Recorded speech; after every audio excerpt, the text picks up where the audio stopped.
పశ్చిమాసియాలో కొనసాగుతున్న ఉద్రిక్తతల ప్రభావంతో అంతర్జాతీయ మార్కెట్లో ముడి చమురు మరియు ఎల్పీజీ ధరలు పెరగడంపై కేంద్ర పెట్రోలియం సహజ వాయువుల మంత్రిత్వ శాఖ స్పందించింది. పెట్రోలియం మరియు సహజ వాయువుల మంత్రిత్వ శాఖ సంయుక్త కార్యదర్శి సుజాత శర్మ మాట్లాడుతూ, ప్రపంచవ్యాప్త పరిణామాల వల్ల ఎల్పీజీ సరఫరాపై కొంత ఒత్తిడి ఉన్నప్పటికీ భారత ప్రభుత్వం దేశీయ వినియోగదారులకు ఎటువంటి ఇబ్బంది కలగకుండా సరఫరాను స్థిరంగా కొనసాగిస్తుందని తెలిపారు. అలాగే దేశంలో ఏ ఒక్క ఎల్పీజీ డిస్ట్రిబ్యూటర్ వద్ద కూడా నిల్వలు అయిపోలేదని స్పష్టం చేశారు. అంతర్జాతీయంగా సవాలు ఎదురైనప్పటికీ ప్రభుత్వం రిఫైనరీలు ఉత్పత్తి సామర్థ్యం పెంచడం, నిల్వలను సమర్థవంతంగా నిర్వహించడం వంటి చర్యల ద్వారా గృహ అవసరాలకు ఎల్పీజీ కొరత రాకుండా చూస్తుంది. అంతేకాకుండా గ్యాస్ వినియోగంలో ప్రత్యామ్నాయంగా పైపుడ్ నేచురల్ గ్యాస్ వైపు మళ్లేలా ప్రజలను ప్రోత్సహిస్తున్నారు. సుమారు 39,400 మంది వినియోగదారులు ఇప్పటికే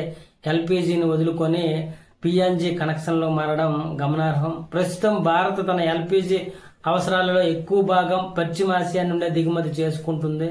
ప్రభుత్వ పరిస్థితులు నిరంతరం పర్యవేక్షిస్తూ సరఫరా వ్యవస్థలో అంతరాయం కలగకుండా ముందస్తు జాగ్రత్తలు తీసుకుంటుంది.